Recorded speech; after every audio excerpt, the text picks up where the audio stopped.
Good day, everyone. I'm going to be doing a just a quick overview of the Passover, and welcome. Today is the beginning of the new year.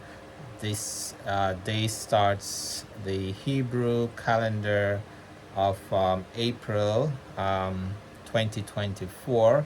Um, 2024, even though we are in the year 2024, it would still be on a Gregorian type of system.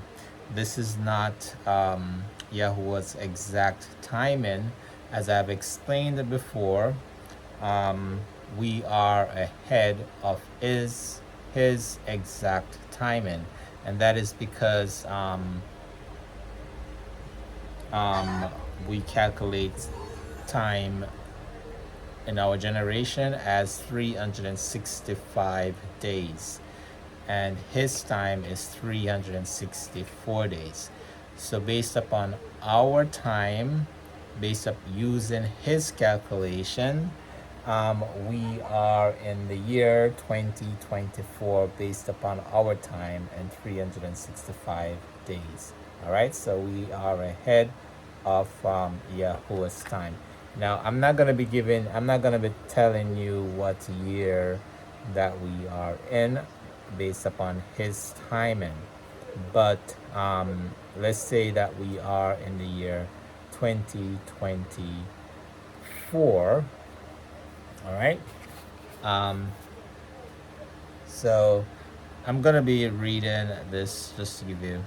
So Isaiah 61, as usual. The Ruach Adonai Yahuwah is upon me, because Yahuwah has anointed me to preach the Besorah unto the meek.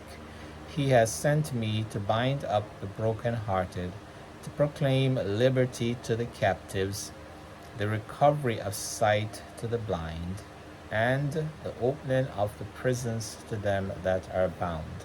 So, so I'm here to try and open your eyes, right? That's a part of my job. So it's trying to teach it. All right, that's a part of my ordained job as per Yahuwah, not no one else. Okay, not here by any pastors or under any form of decree by any other organization except for Yahuwah. So this is the calendar that I had us to make. All right. So it goes from new moon to new moon. So it would be new moon to dark. Uh, well, and on our calendar it says new moon, but it's technically the dark new moon. That's the time when there is no light. So the new month will start on the new crescent moon. All right, which like yesterday, I'm gonna be go over it. Yesterday, on the day of the eclipse, was the 8th, and that was considered the dark new moon. And today is the 9th on our calendar, the 9th, right? So this would be the first day of the Hebrew calendar, okay? The way that we should have been calculating time. So this would be the beginning of a new year. All right. So I'm be going over the Passover. This date here is the 10th, and on the 15th is the day of Passover. But I'm gonna hold this up here, and then let me just read in the interim.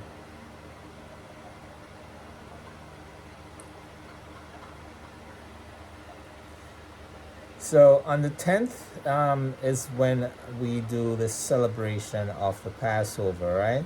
And that's the time that we would, so Exodus 12, verse 3. So that's the time that we would collect either a goat or a lamb to be sacrificed.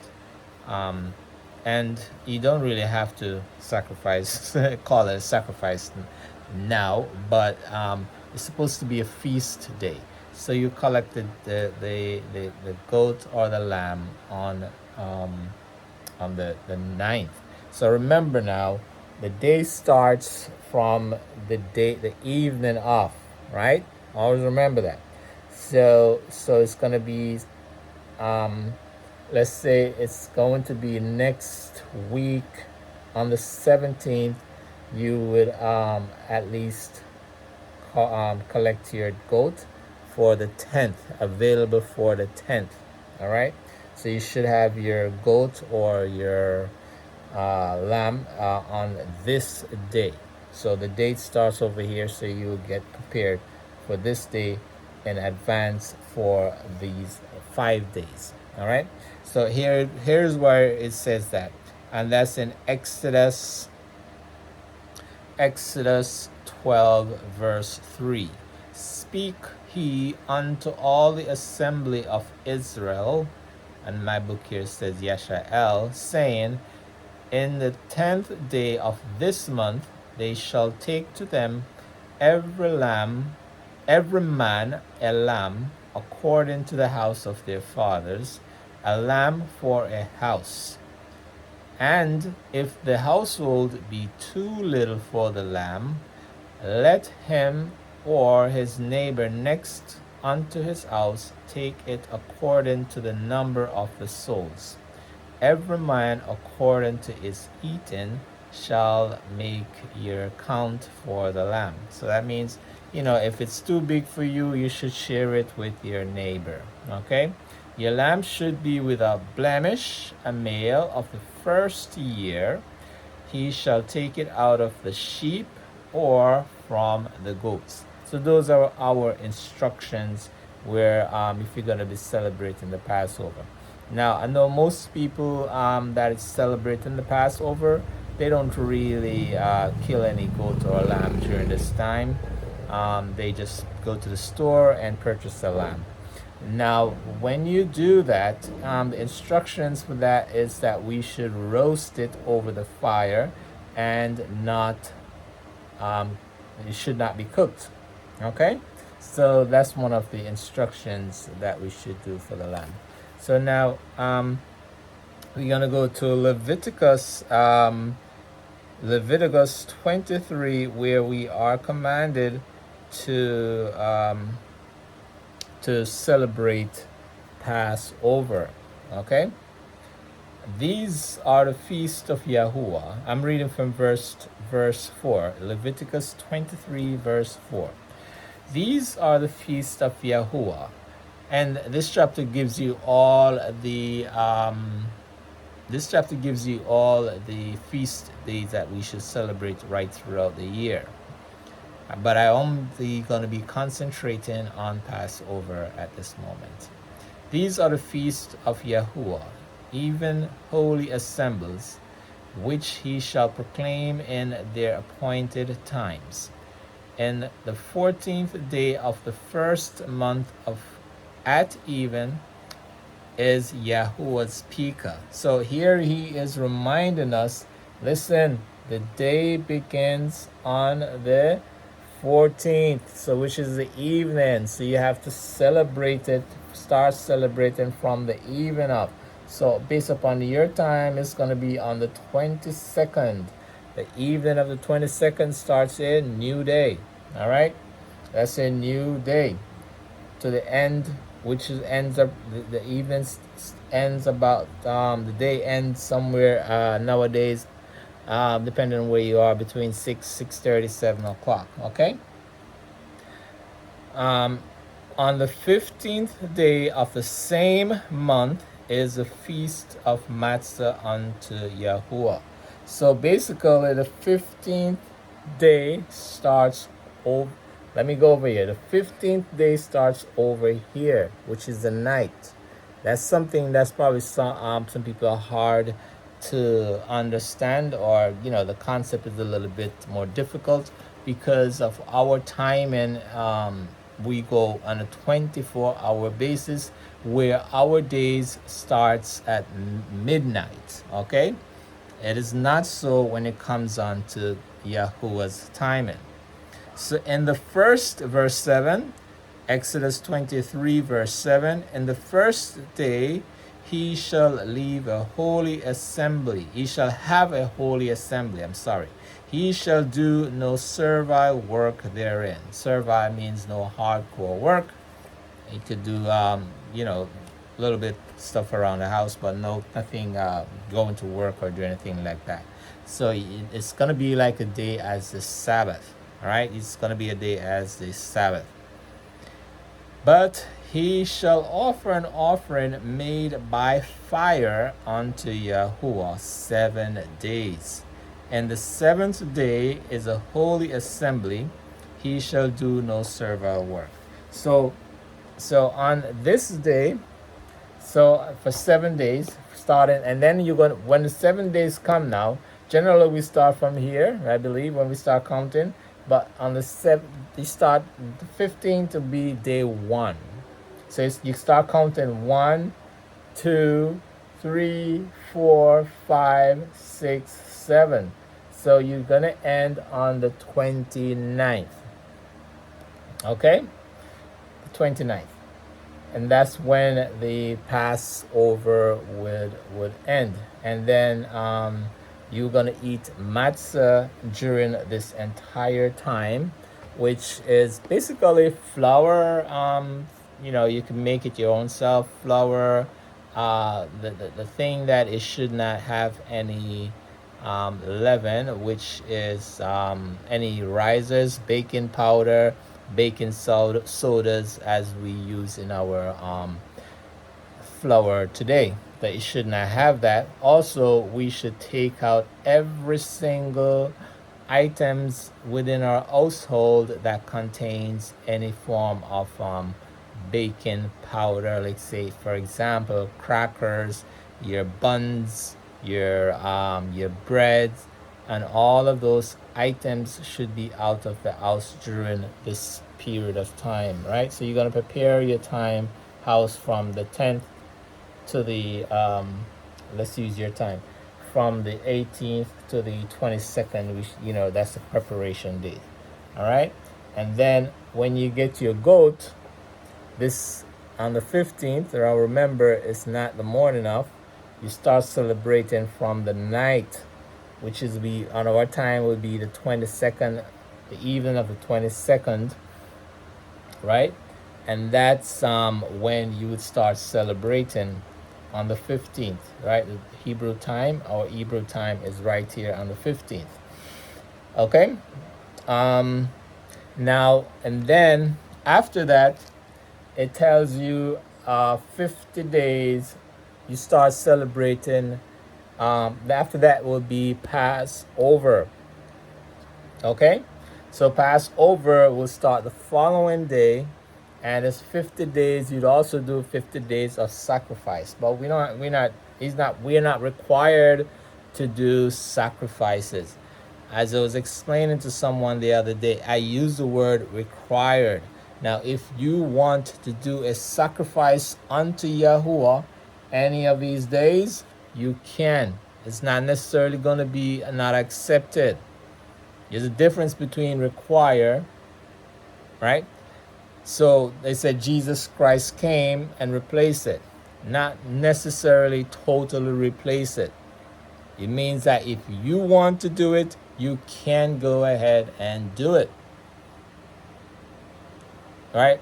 You do it on your own, but it's not required for us to do such thing at this moment. Okay? So, and then you start counting from the 30th, 1, 2, 3, etc., to 50 days, and then the 50th day, which would be Pentecost, would be on June 20th. All right? So start counting my little red dots here. That's the time you're going to do your time all the way back up in 50 days up to Pentecost. So the 50th day would be Pentecost, 55 penta, So, so that's the day, is that the day that Jesus Christ reappeared unto, no, that's the day that the Holy Spirit, on the day of Pentecost, that's when the Holy Spirit came onto the disciples. Okay, so now let me go over a little bit over some discrepancies. So now Jesus Christ was in the grave 3 days and 3 nights. Now, on our Christianity, we celebrate Good Friday. Every year it falls on the same time. But as you notice, when you have a birthday, it doesn't fall on the same day each year, correct? But in our Christianity practice today, they say Good Friday always fall in a certain, I don't know how they do it, maybe the first Friday in whatever month it is. I stopped celebrating that, so I don't even know how it's calculated anymore. All right, so let's assume that Jesus Christ, they said Jesus Christ was about to celebrate the Passover, right? So now the Passover, oh, ironic. Okay, so Jesus Christ, let's do this now, right? So Jesus Christ, this is just an example. Jesus Christ would have died right here on Friday. It says Friday, right? But if Jesus Christ is in the grave 3 days and 3 nights, there's no way that he could have risen on Sunday as we know it today. But if you take a look up here, right, I have the current time that we'll be using: Sunday, Monday, Tuesday, Wednesday, Thursday, Friday, Saturday, right? And guess what? These are downloads that Yahuwah gave me, these dates. So now this make more sense to me, because I've always questioned how is it possible that Jesus Christ is in the grave 3 days and 3 nights and raised on a Sunday? Doesn't make sense, right? So this is how you calculate it. Let's do this. So you do 3 days and 3 nights. So this would be 1, right? And then I'm go over here, assuming this was 12. 2, 3. So you see, Jesus Christ, that would be 3 days and 3 nights. Now between the 14th and the 15th, assuming that was just, this same time in here, that's when Jesus Christ would have risen, during this time right here, okay? So he was in the grave up until the 4th night. At some point, he was risen from the grave during the 4th day, or what we would have said back in the days. I hope I'm not confusing you. Or the night off. Okay, so this is when the morning of, then they would have seen Jesus Christ. Mary Magdalene would have seen Jesus Christ on Tuesday, our time, which back then was Sunday. Okay, so this is where we get the Sunday from. All right, so the names of the days were changed. So you get that correct. The names of the days are switched around. All right, they probably didn't even call it Friday then. They probably called it something else, because we were under Roman control back then. All right, so now if you look at this is Friday. Jesus Christ was crucified during this time and risen on a Sunday, which would be the first day of celebration for Passover. Okay, that's the beginning of Passover. So now I actually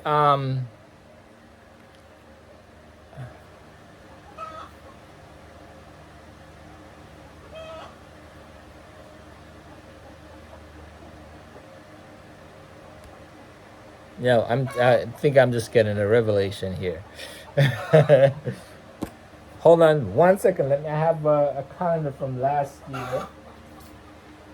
Also, this month is also called the month of Nisan.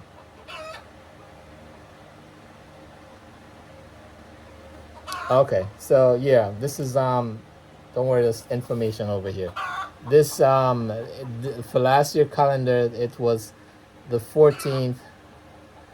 This is what some if it was this was last year Jesus crucified, it would look something more like this. The day of he was crucified on the Sabbath, okay, which is the night off. So we buried that day and raised somewhere right over here, okay, on a Tuesday, just to give you an idea. So that's when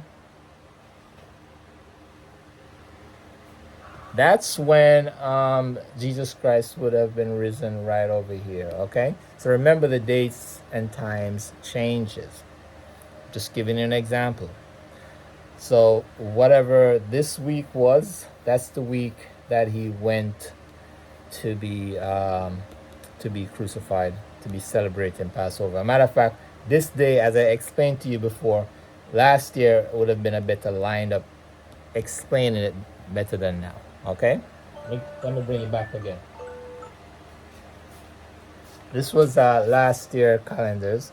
Remember, see, I have the 14th here, so assuming that Jesus Christ was crucified last year, this would have been the exact lineup for last year.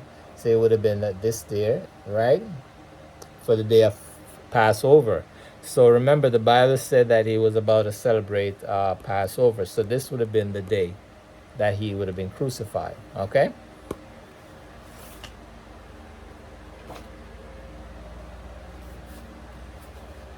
You know, I'm going to have to revisit something here because something just popped into my mind. I'm going to have to revisit that. And I won't say, but I have to go back and read the Bible because something just, a second revelation just came to me.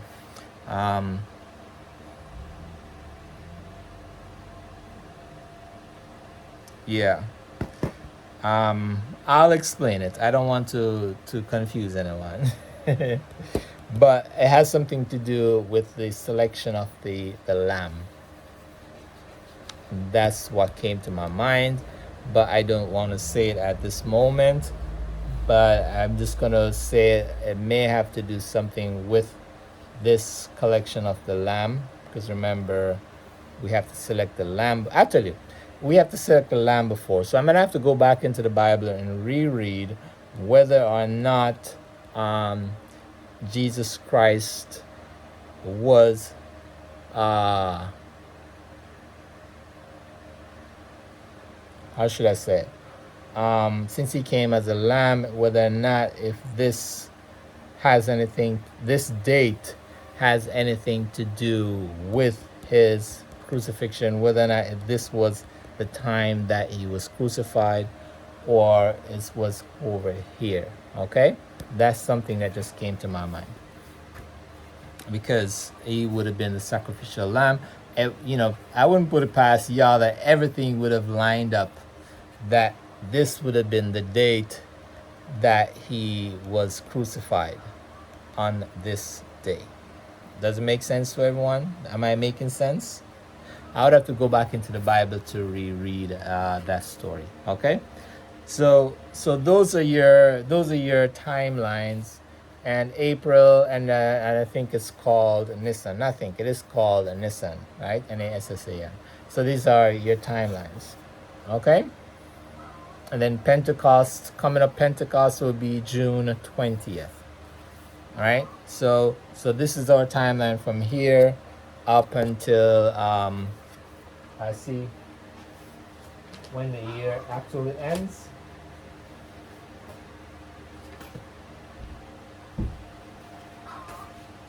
Yeah, so the year is going to end, well, obviously 12 months from then. So it's generally going to be, I'm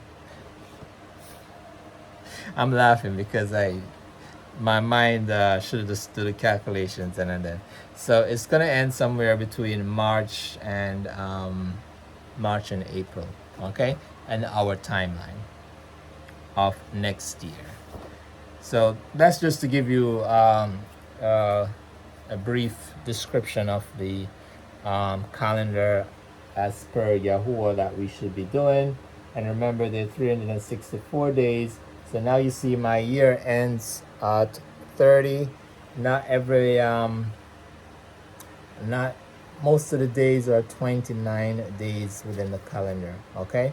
And it's more complicated than what I have here, okay? But just like how there's a leap year, there's also some time added to Yahweh's calendar. So that I don't really calculate. When you go into the book of Enoch, there's additional calculations that you'd have to do, but truly I don't go into all of it. So thank you, and hopefully you get some understanding of Yahuwah's timing and where we are at this exact moment. So this is a brand new year and a brand new cycle. Oh, I forgot to put that in.